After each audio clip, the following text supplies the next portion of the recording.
Ahojte u tohto videa. Toto video bude môj názor na korytnačky. Korytnačky sme si mysleli, že sú mieromilovné stvorenia, že sú lenivé, keď sa tak pomaly hýbu.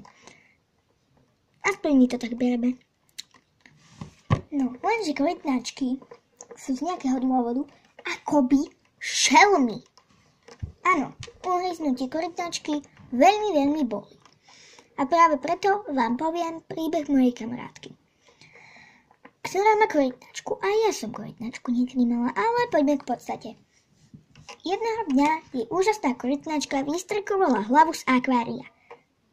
Akoby chcela, aby ju niekto pohľadkal. Kamoška si toho všimla, išla ju pohľadkať. A čo sa nestalo? Korytnačka otvorila ústa a skoro ju pohryzla.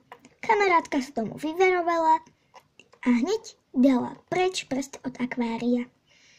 Takže mala jedno jediné šťastie.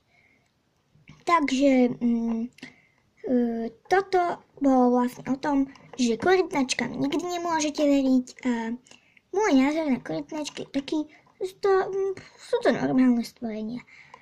Každé zvieratko hryzie, no aspoň ja myslím. Takže to bolo všetko pre toto video. Ak sa vám páčilo, dajte like. Ak ste ešte nedali, tak dáte odber. A budem rada aj za pozitívny komentár. Takže ahojte a na budúce.